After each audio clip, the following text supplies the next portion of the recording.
નમસ્કાર વિદ્યાર્થી મિત્રો, હું વિપુલ પ્રજાપતિ આપ સર્વેને યુટ્યુબ ચેનલમાં ફરી એકવાર હાર્દિક સ્વાગત કરું છું.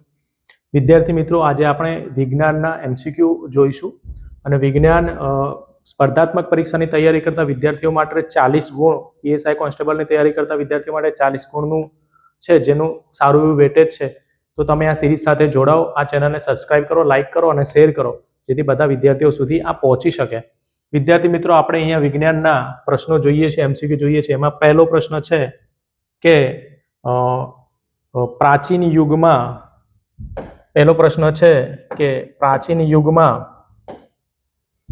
યુગમાં નીચેના પૈકી કોણ વ્યવસાય રસાયણશાસ્ત્રી હતા? પહેલો પ્રશ્ન છે કે પ્રાચીન યુગમાં નીચેના પૈકી વ્યવસાય કોણ રસાયણશાસ્ત્રી હતા? તો આપણને બધાને ઓપ્શન અહીંયા આપેલા છે: અપસ્તંભ, વરાહમિહિર, ત્રીજો ઓપ્શન છે બ્રહ્મગુપ્ત અને ચોથો ઓપ્શન છે નાગાર્જુન. બધા વિદ્યાર્થીઓ મિત્રોને ખબર છે કે નાગાર્જુન સાચો જવાબ છે. અહીંયા નાગાર્જુન સાચો જવાબ છે, પણ નાગાર્જુન શું હતા? તો નાગાર્જુન જે હતા એ ભારતીય રસાયણશાસ્ત્રના પિતા હતા. નાગાર્જુન શું હતા? તો ભારતીય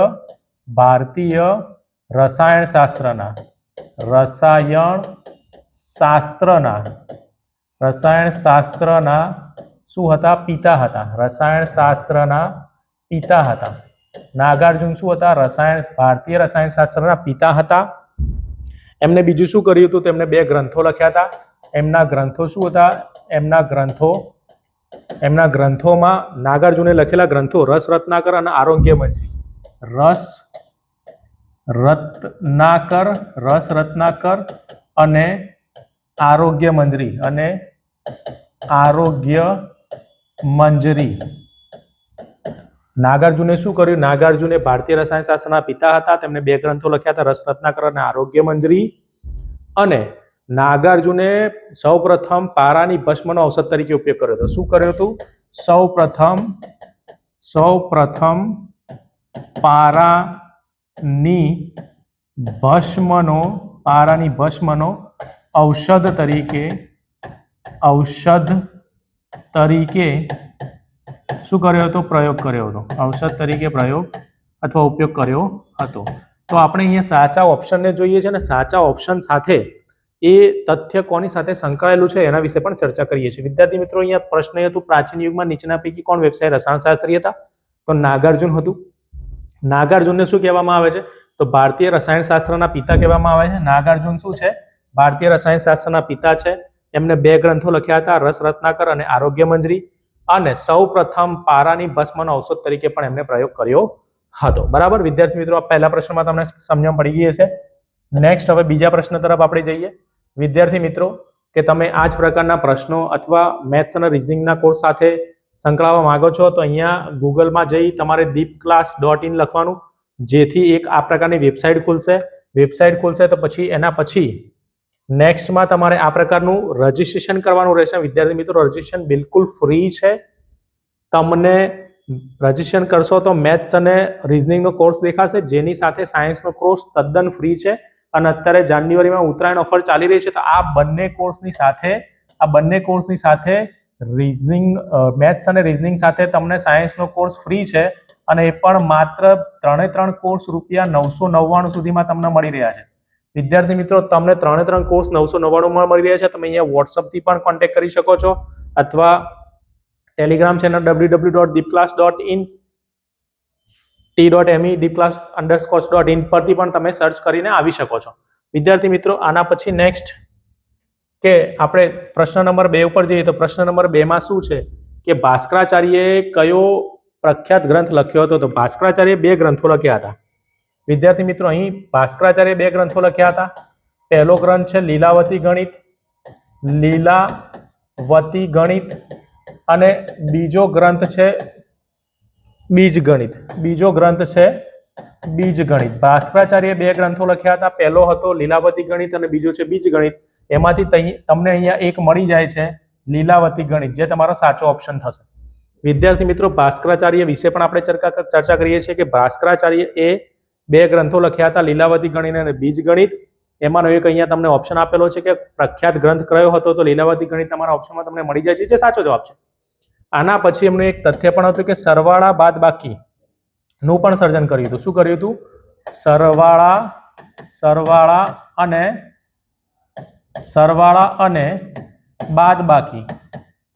અને બાદબાકી નું પણ શું કર્યું હતું? સંશોધન કર્યું હતું. કોણે કર્યું? તો ભાસ્કરાચાર્ય. શું કર્યું? બે ગ્રંથો લખ્યા, લીલાવતી ગણિત અને બીજ ગણિત. તેમાંનો એક અહીંયા છે જે છે લીલાવતી ગણિત અને બીજું છે બીજ ગણિત. એમને બીજું શું તથ્ય કયું આપ્યું? તો સરવાળા અને બાદબાકીનું પણ એમને સંશોધન કર્યું હતું. ચલો એના પછી નેક્સ્ટ પ્રશ્ન તરફ આપણે જઈએ. પ્રશ્ન નંબર 3 છે કે ગણિત શાસ્ત્રના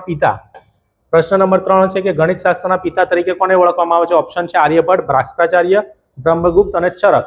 તો તમારો સાચો જવાબ છે, બધાને ખબર છે કે આર્યભટ્ટ, જેને આપણે શું કહીએ છીએ? ગણિત શાસ્ત્રના પિતા તરીકે ઓળખીએ છીએ. પણ આર્યભટ્ટને શું કામ ઓળખીએ છીએ? તો કે એમને શૂન્યની શોધ કરી હતી. શું કર્યું હતું? તો શૂન્યની શોધ કરી. આર્યભટ્ટે શું કર્યું? શૂન્યની શોધ કરી હતી. જેના કારણે આપણે શું કરીએ છીએ? આર્યભટ્ટને ગણિત શાસ્ત્રના પિતા તરીકે ઓળખીએ છીએ. અને આર્યભટ્ટે બે ગ્રંથો લખ્યા હતા, 10 ગીતિકા. આર્યભટ્ટના ગ્રંથો છે, આર્યભટ્ટના ગ્રંથોમાં છે 10 ગીતિકા અને બીજો છે આર્યભટ્ટિયમ. આ બે ગ્રંથો લખ્યા હતા. ગણિત શાસ્ત્રના પિતા તરીકે આપણે આર્યભટ્ટને ઓળખીએ છીએ. આર્યભટ્ટે શૂન્યની શોધ કરી હતી. એમને બે ગ્રંથો લખ્યા હતા, 10 ગીતિકા અને આર્યભટ્ટિયમ. વિદ્યાર્થી મિત્રો, આપણે એની સાથે સંકળાયેલા તથ્યો પણ જોઈએ છે, જેથી એમસીક્યુ વધારે લોકોને શેર કરો અને ચેનલને ખૂબ સપોર્ટ કરો. Thank you. નેક્સ્ટ આપણે આગળ પ્રશ્ન તરફ જઈએ. પ્રશ્ન નંબર 4 માં છે ખાલી જગ્યાએ બૃહદ સંહિતાના એક અધ્યાયમાં વિવિધ છંદોના નામ ઉદાહરણ સાથે આપ્યા હતા. ઓપ્શન છે વારાહમિહિર, option B Haribhadra સૂરી, option C છે વાઘભટ્ટ અને ઓપ્શન ડી છે બ્રહ્મગુપ્ત. હવે જુઓ, બૃહદ સંહિતા બૃહદે આપી હતી. બૃહદ અહીંયા વાઘભટ્ટે તો વાઘભટ્ટ સંહિતા આપી હતી, એટલે આ પણ આવશે ને. બ્રહ્મગુપ્ત પણ નહીં આવે, હરિભદ્ર સૂરી પણ નહીં આવે. વારાહમિહિર જે છે, આ પ્રશ્ન વિદ્યાર્થી મિત્રો પૂછાયેલો છે. વારાહમિહિરે બૃહદ સંહિતામાં, જે બૃહદ સંહિતા લખી હતી, એમાં એક અધ્યાયમાં વિવિધ છંદોના નામ ઉદાહરણ સાથે કોણે આપ્યા હતા? તો વરાહમિહિરે આપેલા હતા, જે ખાસ તમારે યાદ રાખવાનું હશે. એના પછી નેક્સ્ટ પ્રશ્ન તરફ આપણે આગળ વધીએ છીએ કે પ્રશ્ન નંબર 5 માં શું છે? તો પ્રશ્ન નંબર 5 માં એવું છે કે રાષ્ટ્રીય વિજ્ઞાન દિવસની ઉજવણી પાછળ કયા મહાન ભારતીય વૈજ્ઞાનિકની સિદ્ધિઓ જવાબદાર છે? બધાને ખબર જ છે. ઓપ્શન એ શું છે? જગદીશચંદ્ર બોઝ ના આવી શકે. વિક્રમ સારાભાઈ છે, પણ વિક્રમ સારાભાઈ પાછળથી એન્ટ્રી આવેલી છે, એટલે પાછળથી આવેલા છે. પછી છે હોમી બાબા, હોમી જહાંગીર બાબા અને લાસ્ટમાં છે સીવી રામન. તો બધાને ખબર છે કે સીવી રામન સાચો જવાબ છે. ખબર ના હોય તો ધ્યાન આપજો કે સીવી રામન કેમ આવે છે. તો સીવી રામને શું કર્યું હતું કે ત્રિપાર્શ્વ પૃષ્ઠો હતા. એમને શું કર્યું હતું કે ત્રિપાર્શ્વ કાચનો ઉપયોગ કર્યો હતો. એમને શું કર્યું હતું? ત્રિપાર્શ્વ કાચનો ઉપયોગ કરી ત્રિપાર્શ્વ કાચનો ઉપયોગ કર્યો હતો. શું કર્યું હતું? ત્રિપાર્શ્વ કાચનો ઉપયોગ કર્યો હતો. અને એના કારણે એમને જે પ્રકાશ મળ્યો, એક પ્રકારનો પ્રકાશ મળ્યો, અને એ જે અસર દેખાય, એ અસરને આપણે રામન અસર અથવા રમન અસર તરીકે પણ ઓળખીએ છીએ. બરાબર. એમને જે શોધ કરી હતી એ 28 ફેબ્રુઆરી ક્યારે કરી? 28 ફેબ્રુઆરી 1928 માં કરી હતી. ફેબ્રુઆરીની 28 તારીખે 28 ફેબ્રુઆરી 1928 ના શોધ કરી હતી. આ અસરને રામન અસર તરીકે ઓળખવામાં આવી. અને આ જે સીવી રામન હતા, એમને 2 પુરસ્કાર પણ મળ્યા. કયા પુરસ્કાર મળ્યો? તો પહેલા નોબલ પુરસ્કાર મળ્યો સીવી રામનને. શું મળ્યો? નોબલ પુરસ્કાર મળ્યો. આ નોબલ પુરસ્કાર મળ્યો, પણ ક્યારે મળ્યો નોબલ પુરસ્કાર? તો 1930 માં નોબલ પુરસ્કાર મળ્યો. ક્યારે મળ્યો?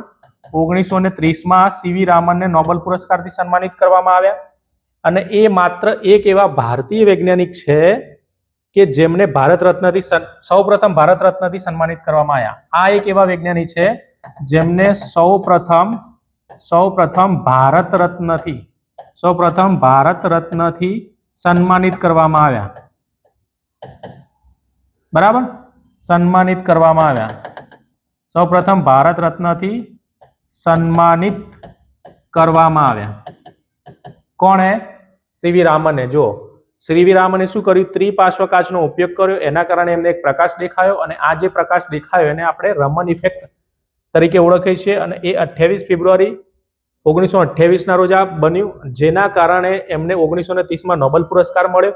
આ જે અસર બની એને રામન અસર પણ કહે છે, અને 1930 સીવી રામને નોબેલ પુરસ્કાર મળ્યો, અને એના પછી સૌપ્રથમ ભારત રત્નથી પણ એમને સન્માનિત કરવાયા. એવા વૈજ્ઞાનિક છે કે જેમને સૌપ્રથમ ભારત રત્નથી સન્માનિત કરવાયા. કયા વૈજ્ઞાનિક? સૌપ્રથમ વૈજ્ઞાનિક એવા છે જેમને ભારત રત્નથી સન્માનિત કરવામાં આવ્યા હતા.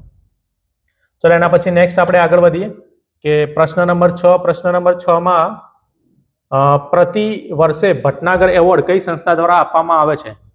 પ્રતિ વર્ષે ભટનાગર એવોર્ડ જે છે એ કઈ સંસ્થા દ્વારા આપવામાં આવે છે? તો ભટનાગર એવોર્ડ છે શાંતિ સ્વરૂપ ભટનાગરની યાદમાં આપવામાં આવે છે. એક વૈજ્ઞાનિક હતા જેમનું નામ હતું શાંતિ સ્વરૂપ અને ભટનાગર. શાંતિ સ્વરૂપ ભટનાગર આ વૈજ્ઞાનિકનું નામ છે, અને એ વૈજ્ઞાનિક જે હતા એ CSIR ના પ્રથમ ડિરેક્ટર હતા. જે CSIR હતું એના શું હતા? પ્રથમ ડિરેક્ટર હતા.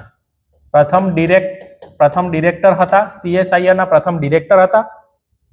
એટલે એમની યાદમાં 1958 થી CSIR એ શું કર્યું? 1958 થી એમના પ્રથમ જે ડિરેક્ટર હતા એમની યાદમાં ભટનાગર એવોર્ડ એનાયત કરવાનું ચાલુ કર્યું. એટલે સાચો જવાબ આપણો શું આવશે? બી.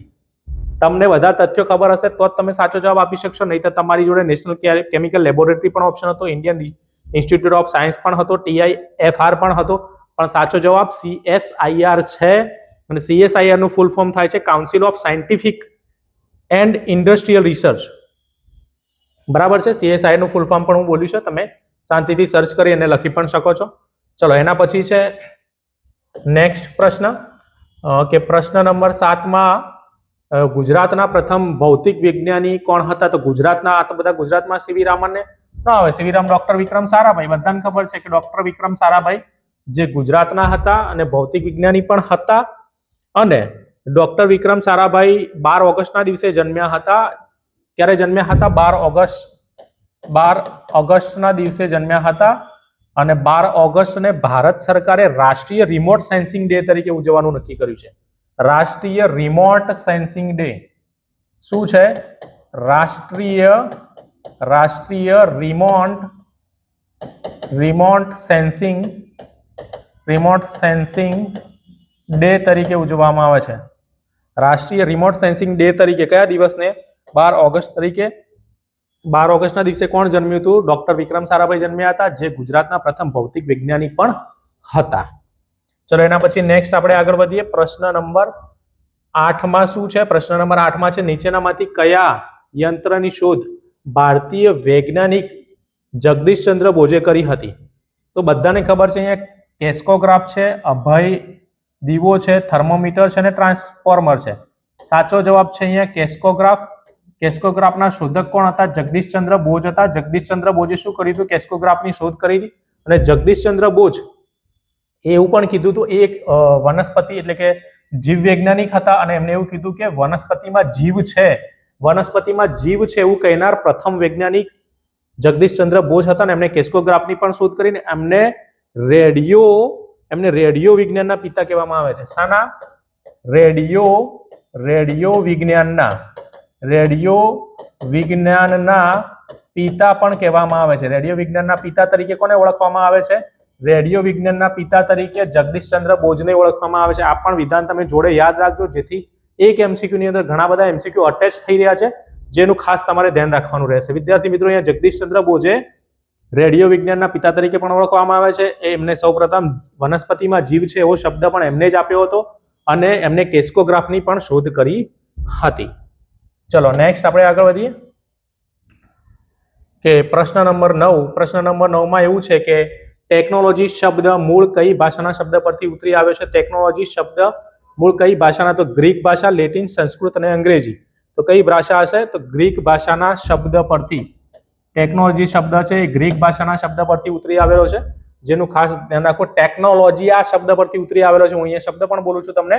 ટેકનોલોજી આ શબ્દ પરથી ઉતરી આવેલો છે. ગ્રીક ભાષાના ટેકનોલોજી આ શબ્દ પરથી ટેકનોલોજી શબ્દ ઉતરી આવેલો છે. આના પછી છે લાસ્ટ ક્વેશ્ચન આપણો, વરાહ મિહિર ના જ્યોતિષશાસ્ત્રમાં નીચેના કયા ભાગનો સમાવેશ થતો નથી? તંત્ર, હોરા, સંહિતા અને હીરા. આ ત્રણનો સમાવેશ થાય છે, આનો સમાવેશ થતો નથી. એટલે આ તમારો સાચો જવાબ થશે. તંત્ર, હોરા અને સંહિતાનો સમાવેશ થાય છે. વરાહ મિહિરના જ્યોતિષશાસ્ત્રની અંદર તંત્ર, હોરા અને સંહિતાનો સમાવેશ થાય છે, હીરાનો સમાવેશ થતો નથી, જેનું ખાસ ધ્યાન રાખવું. નેક્સ્ટ આપણે આગળ વધીએ. વિદ્યાર્થી મિત્રો, તમે રજીસ્ટ્રેશન કરી શકો છો. આપણી વેબસાઇટ ઉપર રજીસ્ટ્રેશન ફ્રી છે અને ઇન્સ્ટિટ્યૂટ તરફથી દરેક વિદ્યાર્થીને ફોલોઅપ લેવામાં આવે છે. આપણે કોર્સની સાથે સાથે એની જે પ્રેક્ટિસ વર્ક છે આપણે ફ્રી આપીએ છીએ અને એનું સોલ્યુશન પણ આપણે કરાવીએ છીએ, જેથી દરેક વિદ્યાર્થી આ ચેનલ સાથે અને આ કોર્સ સાથે સંકળાય એવી અપેક્ષા. Thank you so much.